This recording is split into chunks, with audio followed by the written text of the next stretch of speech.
Ada pepatah yang mengatakan bahwa waktu terbaik menanam pohon adalah 20 tahun yang lalu dan waktu terbaik kedua adalah hari ini.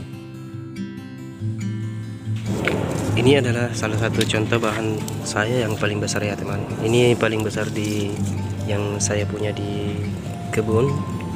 Ukurannya seperti ini. Ini umurnya sekitar hampir 2,5 tahun dari seukuran jari telunjuk.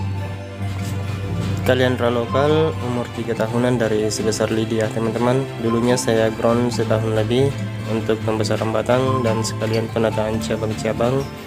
Jadi besar batang dapat, percabangan juga dapat. Assalamualaikum warahmatullahi wabarakatuh teman-teman, kita jumpa lagi dalam channel Liti Garden. Semoga teman-teman semuanya dalam keadaan sehat ya. Baiklah teman-teman, video kali ini adalah dokumentasi yang saya ambil beberapa waktu lalu saat akan melakukan penanaman bibit sancang seukuran lidi di lahan ground. Di sini saya menggunakan karpet talang, tapi beberapa pohon yang lain ada yang menggunakan ban mobil bekas, tumpukan batu bata, dan ada juga yang saya tanam langsung tanpa menggunakan dinding seperti ini. Tujuan menggunakan karpet talang ini adalah untuk memudahkan nantinya saat pengangkatan setelah target pohon sudah tercapai, dan bisa juga untuk lebih mudah mengoreksi akar programan. Jadi teman-teman, kita manfaatkan saja bahan-bahan di sekitar kita. Ini juga adalah bahan atau karpet bekas dari bangunan yang sudah dibongkar. Oh ya teman-teman, di lahan saya ini di pekarangan rumah sudah ada puluhan bibit sancang yang saya tanam, dan memang kebanyakan yang saya tanam adalah bibit-bibit yang masih kecil. Ada juga dari biji seperti asam jawa, kimeng, ada loa, dan lain sebagainya. Untuk bahan dongkelan hanya ada beberapa pohon, karena memang saat saya mencari bahan di hutan-hutan atau di alam, saya hanya mengambil bahan yang benar-benar prospek. Dan pada kesempatan kali ini juga saya akan sharing atau berbagi tentang kelebihan-kelebihan daripada menanam bahan bonsai dari bibit yang berukuran kecil. Ini menurut pengalaman saya ya teman-teman. Jadi ada beberapa kelebihan.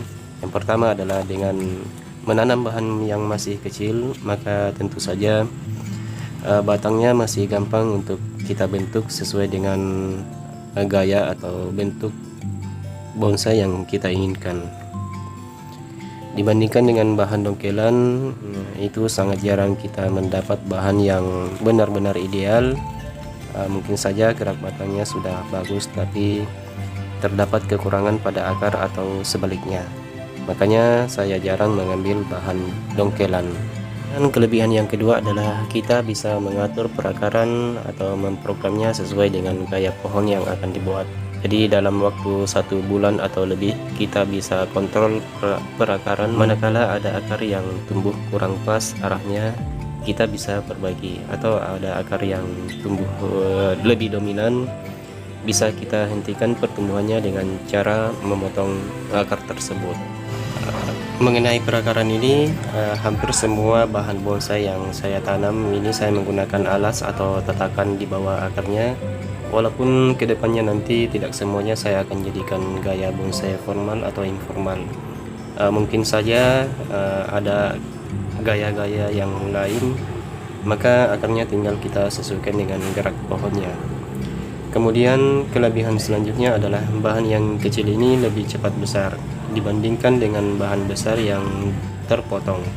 Maksudnya adalah karena bibit yang kecil ini adalah bahan yang los sampai pucuknya, sehingga seiring dengan pertumbuhannya batangnya juga akan langsung membesar. Beda halnya jika misalkan bahan yang lebih besar tetapi terpotong, maka ini harus menunggu tunas yang baru tumbuh membesar, baru akan diikuti dengan pembesaran batang tempat tumbuhnya. Makanya orang-orang biasanya mencari bahan cangkokan atau bibit yang los sampai pucuk. Kemudian kelebihan lainnya adalah harga bahan atau bibitnya sangat murah, atau bahkan bisa kita dapatkan secara gratis dengan meminta sisa pruningan dari teman atau tetangga sesama penghobi bonsai. Biasanya sisa pruningan itu dibuang begitu saja, dan inilah kita bisa manfaatkan. Ini untuk bahan impor ya teman-teman. Kalau untuk bahan lokal misalkan dari asam atau jenis-jenis ficus itu banyak tumbuh yang bisa kita ambil. Oh ya teman-teman, satu hal yang sangat penting adalah agar pertumbuhan bahan atau bibit kecil ini bisa maksimal, tentunya kita harus tanam di lahan ground atau di pot yang besar. Jadi teman-teman, ini hanya pengalaman yang saya bagikan yang mungkin bisa jadi motivasi bagi teman-teman untuk tidak ragu menanam bahan bonsai dari ukuran yang kecil.